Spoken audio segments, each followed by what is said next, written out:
Okay, hi. Hi. My name's Andrea, and this is my daughter, Tiana. Hi. And we just wanted to do a video about chronic Lyme disease. Lyme disease. Yeah, and all the issues that you encounter having Lyme disease, and trying to get treatment, and I'll just explain a little bit about Lyme disease. Yeah, so she'll be explaining it, and if you have any other questions, just message her. And yeah, just we're just trying to like raise awareness and stuff. So yeah, enjoy. Thanks. Bye. Okay, so first of all, I just want to talk about what Lyme disease is. So, Lyme disease is an infection called Borrelia burgdorferi.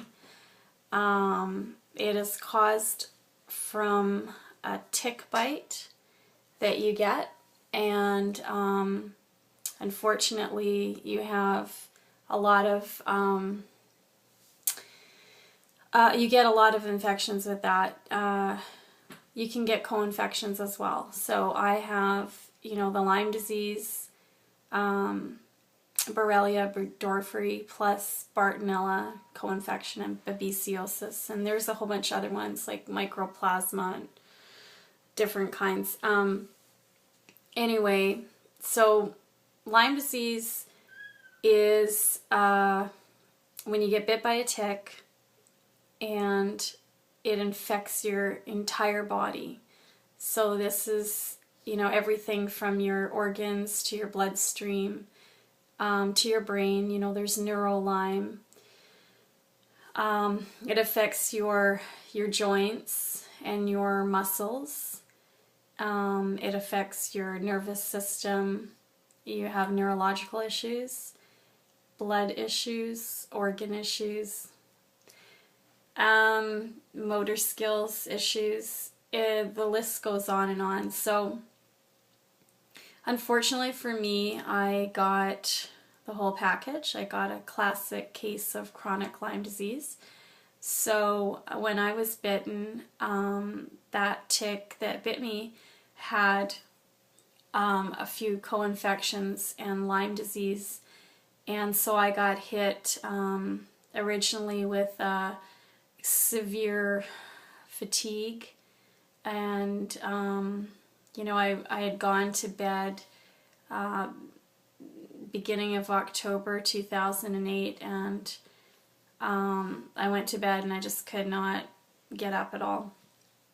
I felt super ill, like a Mack truck hit me, could not get up, couldn't lift my head up. I just knew I was seriously ill.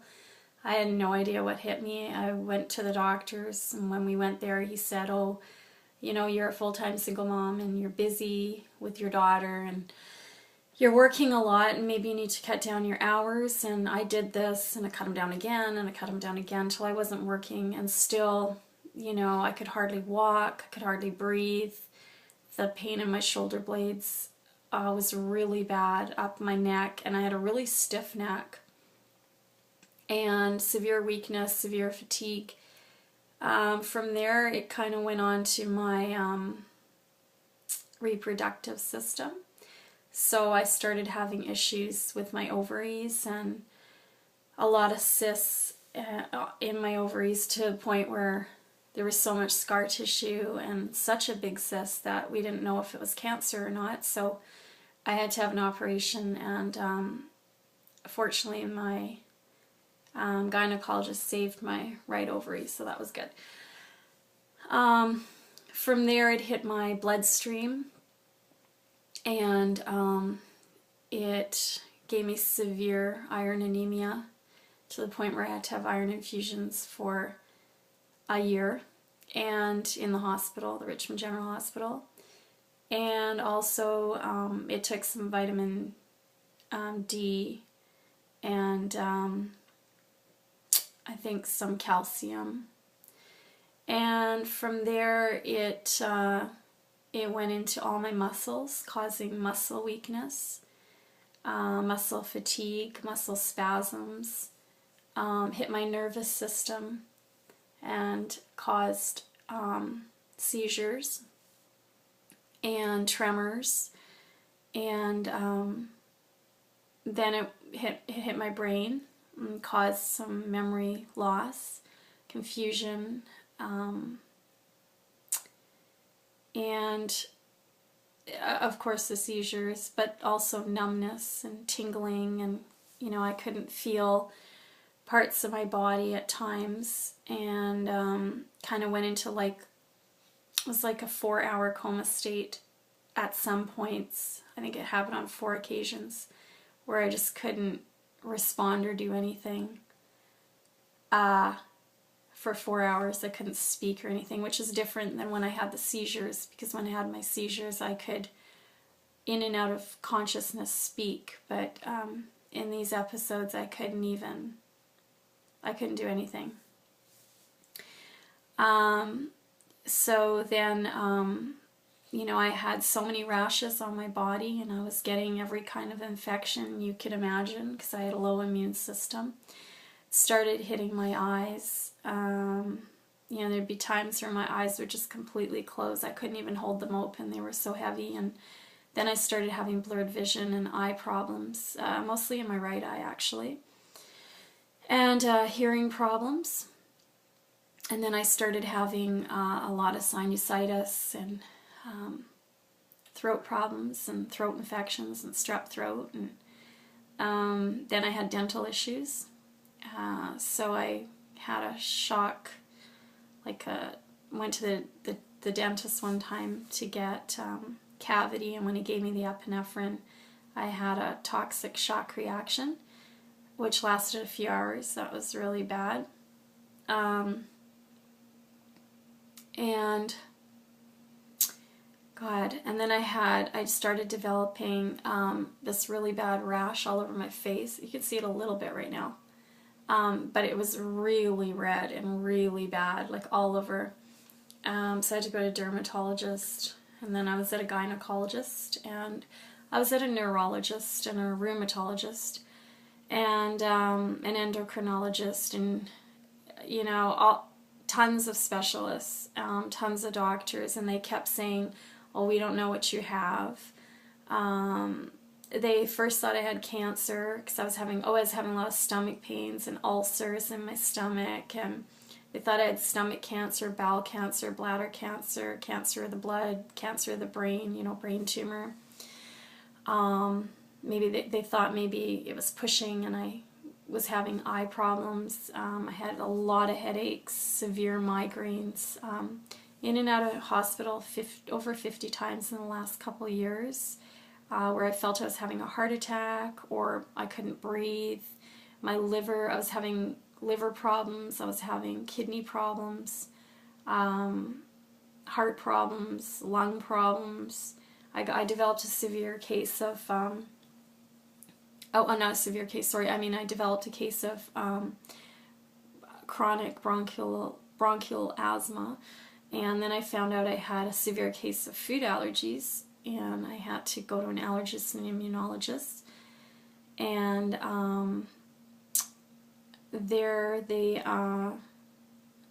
he told me I was pretty much allergic to everything. And then of course I'd had morphine in the hospital and had a seizure there, and then I had the shock reaction to the epinephrine at the dentist. So everything's kind of on my charts now, and I'm allergic to a lot of stuff just because I don't really have that much of an immune system.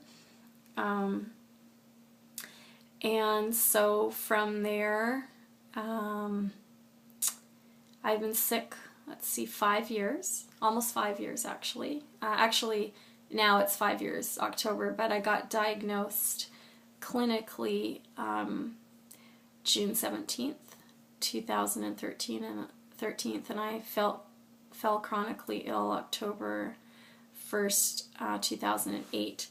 So it was a long time of them telling me, "Oh, you have MS and you have lupus," and they kept telling us all these different things, and then all the tests would come back and I was fine. I didn't have those. I didn't have that illness.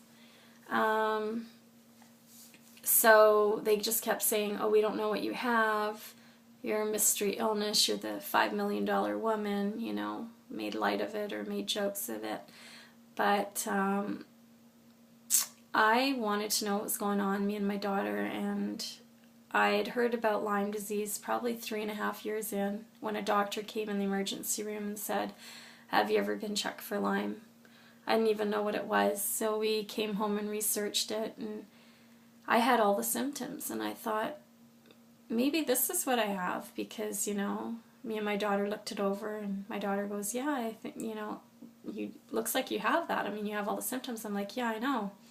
But we had at that point been told I had so many things, and they were always negative or borderline. I mean, I think I got diagnosed with soft tissue rheumatism, which was clinical by a rheumatologist.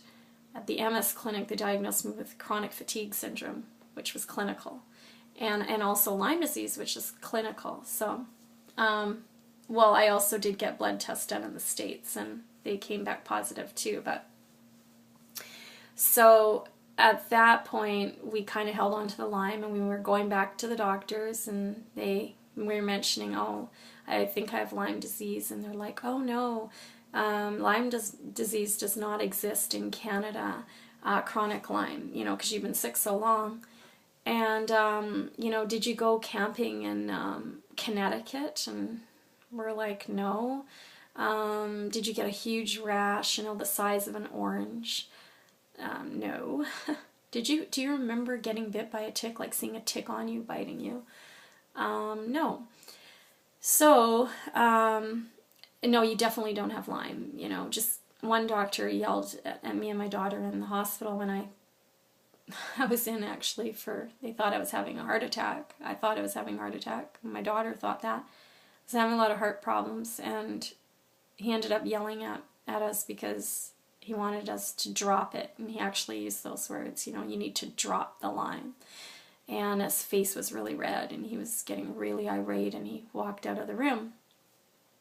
So I knew we didn't really have much of a chance with the doctors when it came to Lyme disease. I'd mentioned it probably to like 5 different ones, and I got pretty much the same response. You know, either, "Oh, we could debate all day on Lyme disease, you know, chronic Lyme, if it exists or not, but I'm not willing to take the time to do that," or "You definitely don't have Lyme," or "You would have a huge rash," or "Did you go camping?" or you know, we got yelled at, or whatever the case may be. So we dropped it and continued going on with lupus clinic and MS clinic, because we wanted to rule those out. And when those were ruled out, I felt I was just kind of withering away. And in the May, my health took a turn for the worst, and I told my daughter, "We have to figure out what I have quickly and get diagnosed and get treated," because I felt that I don't know, I was just kind of running out of time. So we, beyond anything that the doctors told us, we just kind of ignored it. We were pretty confident it was Lyme and wanted to kind of move forward with that. So we went to a seminar in Ladner, and we met a Lyme literate MD, and a Lyme literate MD.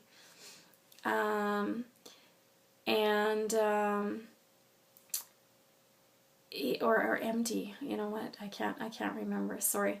But anyway, we met him, and it wasn't soon after that seminar and talking to him on the phone and, you know, talking to him on Facebook, that we had this assessment for about an hour and a half, 2 hours, and he clinically diagnosed me with a classic case of chronic Lyme disease and co-infections, Bartonella and babesiosis.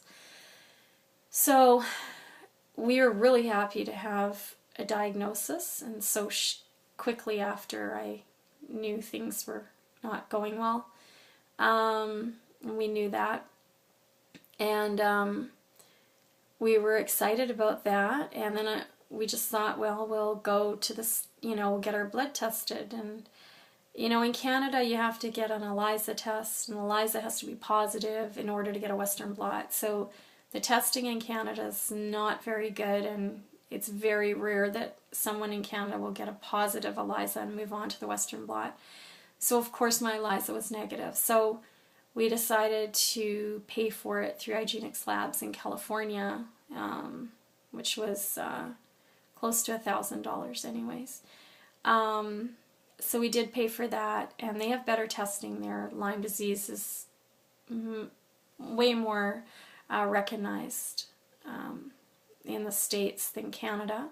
Chronic Lyme, there's more Lyme literate MDs and naturopaths than here. And their testing's better, and so the testing showed up clearly positive for past and present IgG and IgM infection with Borrelia burgdorferi. So we knew now for a fact that I had been bitten by a tick, and that I did have Lyme disease. The co-infections were clinically diagnosed too, and I sent away for those, and I'm still trying to understand that test because our doctor, Lyme literate doctor, he's not doing too well right now. So, but we'll find out in a bit about those. So we go through all this, and then we go to the doctors. Oh, this is wonderful. We got a diagnosis. You know, it was a struggle to get to the point of where we got to even get the tests done, and then we got, you know, positive blood work, so that was good. And then we went to the doctors, and I wanted treatment, asked for treatment. And in Canada, you know, I think the protocol is 1 month antibiotics, and you can't really give more than that. Now we have a really good doctor, and we were fortunate that we got 3 months. But on our last visit that we went to see him, he said that he can't give me any more because he's scared to lose his license. So again, we came into another obstacle, and it's not good really to break treatment. As I understand it, you should continue your treatment. So I kept on this treatment, and we started fundraising. We, you know, went to Indiegogo.com and did fundraiser boxes and a bunch of different fundraising programs that are happening, and we raised $1,300 on Indigo and I bet 18 and 100 at start, about 19, almost $2,000. So that helped, you know, pay for the blood work and the testing, and it'll pay for a little bit of treatment. But we have to continue to fundraise to pay for this because Canada doesn't pay for it. So the medical system here won't recognize Lyme and will not treat chronic Lyme. So again, we're on our own, and we're trying to fundraise and do that. And I can only say that, you know, trying to get diagnosed with Lyme disease for almost 5 years. My paperwork is like this thick.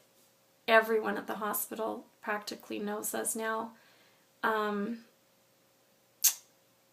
We had gone to the hospital so many times in emergency, and I had had so many tests and so many procedures and so many doctors and so many specialists.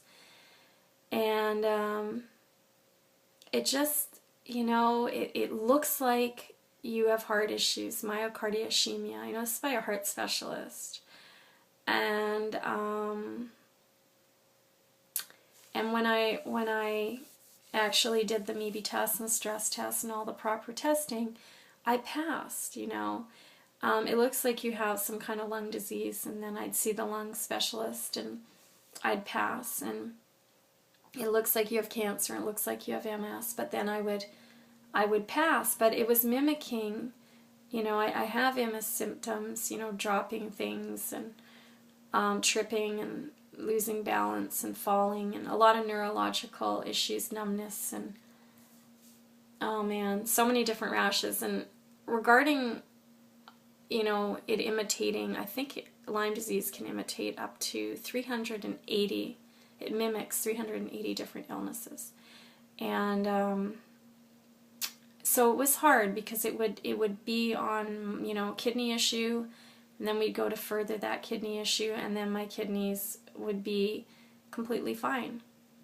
And then it would fleet over to, you know, hearing issues. And then, you know, I'd go for hearing tests, and one test would be, you know, my hearing in my right ear wouldn't be good. I'd come back a month later, and then my ear was miraculously cured, and now I have hearing problems in my left. So it was fleeting in nature. It was moving around. It was imitating all these illnesses. All my tests were coming back negative or borderline or as a clinical diagnosis. And nothing was really showing in blood work. And so it wasn't until the IGeneX labs that a disease actually showed up, which was really exciting for us. And I know that sounds weird, but when you're that sick for that long, you know, your family, you just want, like me and my daughter just wanted to have an answer. It was so good. And we prayed a lot, but it was so good to get that answer, to know what it was, what we were dealing with. And we just never thought treatment and testing would be this difficult. I mean, we've been paying into medical all our lives in Canada, and when you're sick, and this is a serious illness that can be fatal without treatment, then I think that treatment should be given. And you know, we're trying to raise awareness as much as we can and get the news out there that Lyme disease does exist in BC. You know, we live in Richmond, BC, and it's here, and we know lots of people that have it. I think a lot of doctors are stuck that it just stays at the States, and it doesn't cross the border. You know, it's kind of funny. The ticks just come to the Canadian border and just turn around. I don't know where they go, but apparently they don't come here.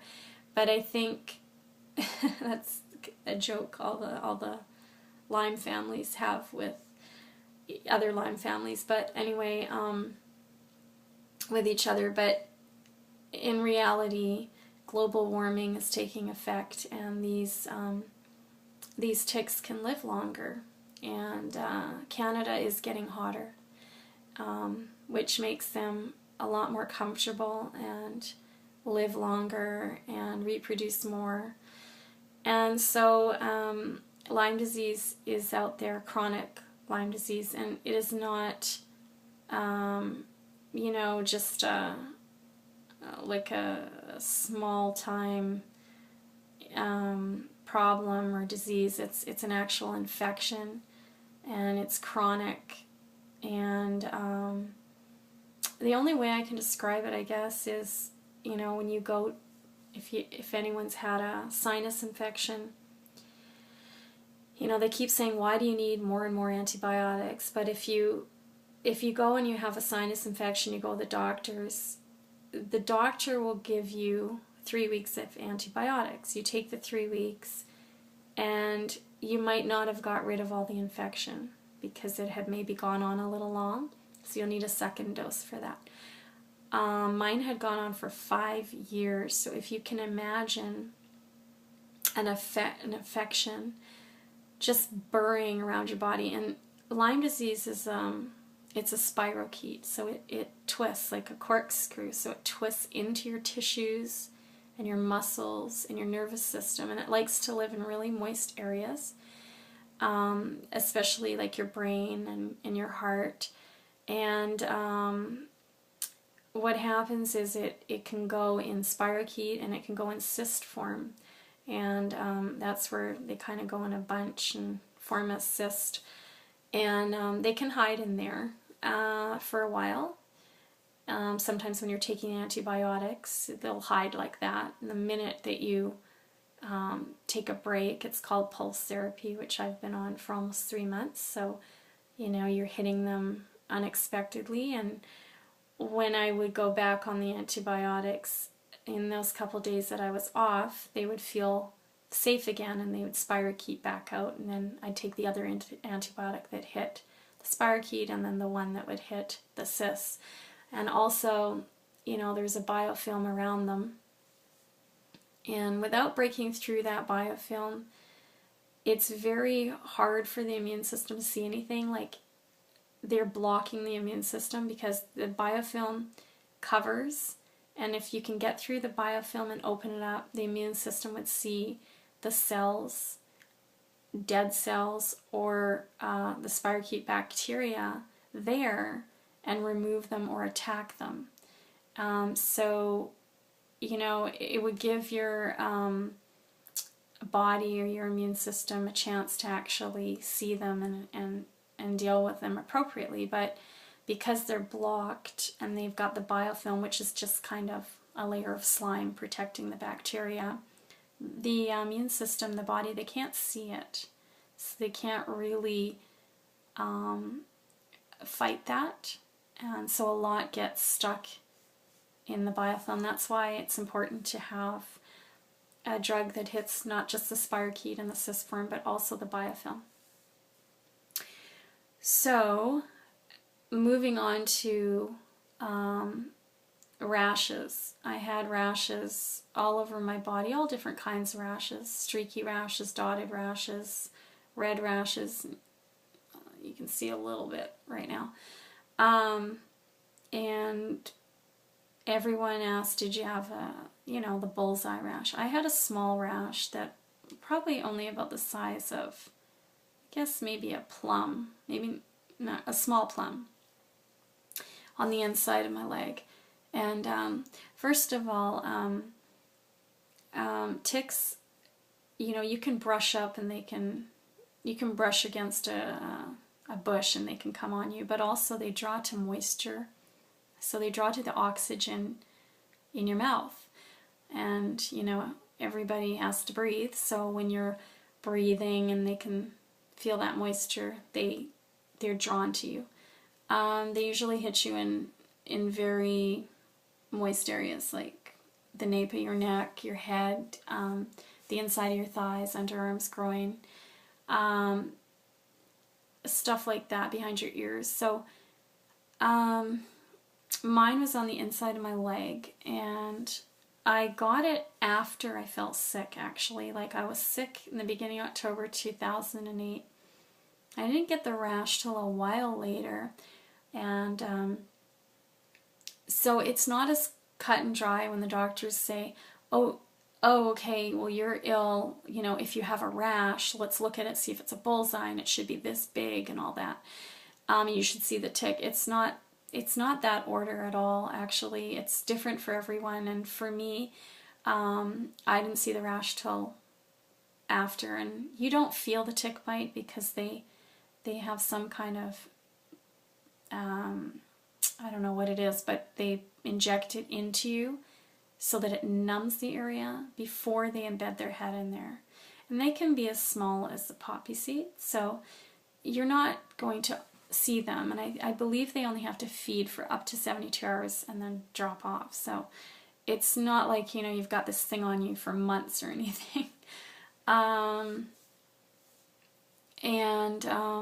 So that's a little bit about, the actual, like, what Lyme disease is and what it's caused from. And, you don't see the tick a lot of the times, which I didn't. You don't get a rash that big as an orange. That's ridiculous. I mean, you can, I guess, but a lot of cases, mine included, it's much smaller. And sometimes people don't get a rash at all. But I did, but like I said, it was after I fell ill. It took a while for the rash to come out, and then I started getting all kinds of other rashes from Bartonella and babesiosis and all these other things. I had lots of breathing problems, and I think that's from one of the co-infections. They all hit different things, but it's been a long road, and almost 5 years, and it's October now, so it's October 8th, and it's pretty much 5 years, but I have been in treatment for a few months. So luckily, didn't quite hit 5 years and then started treatment. And now we're at another dilemma where the doctor is going to lose his license. So he's pulled the antibiotics. And during my antibiotic treatment, I had problems with high liver enzymes, and my body's not really processing the antibiotics very well. And of course, when the Lyme dies off, they release toxins and gases in your body, and that's called a Herx reaction, and you get really sick, and you have all kinds of episodes with that. Mild to severe. I mean, I've had convulsions, I think 3 or 4 times so far with the severe ones. And it usually lasts about half an hour. But with the herxing and all that, you know, your liver has to be able to process all these toxins. And mine wasn't doing very well, and I started to feel different in the last little while, and then I saw my liver test. So I am off the antibiotics right now, because you do not want your liver to start to fail, or you know, the toxins can go into your bloodstream, and you can get some severe blood poisoning, which can